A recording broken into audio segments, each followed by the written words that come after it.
વિદ્યાર્થીનીએ કર્યો આપઘાત, માતાએ ફોન ના આપતા અંતિમ પગલું ભર્યોનો દાવો।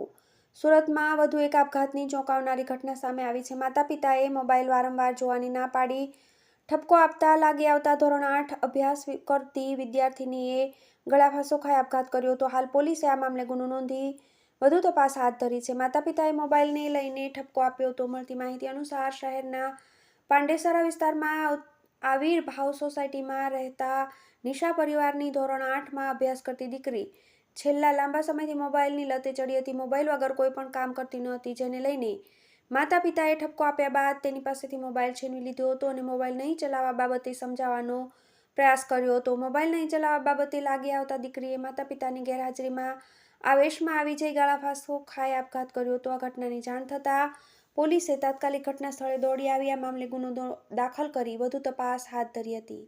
શાળામાં મોબાઈલ લઈ જવા પર પ્રતિબંધ લાવવા અંગે વિચારણા। આ આપઘાતની ઘટનાને લઈને રાજ્ય શિક્ષણ મંત્રી પ્રફુલ પાનસેરિયાની પ્રતિક્રિયા આપી હતી। તેમણે આ ઘટના અંગે દુઃખ વ્યક્ત કરતા જણાવ્યું હતું કે રાજ્ય શિક્ષણ વિભાગ પણ આ બાબતે ચિંતન કરી રહ્યું છે। રાજ્યની તમામ શાળામાં મોબાઈલ લઈ જવા પર પ્રતિબંધ લાવવા અંગે વિચારણા કરાઈ રહી છે। બાળકોની સાથે વાલીઓએ અને શિક્ષકોએ કોઈ પણ કડક અમલ કરવો પડશે। TV18 news Surat.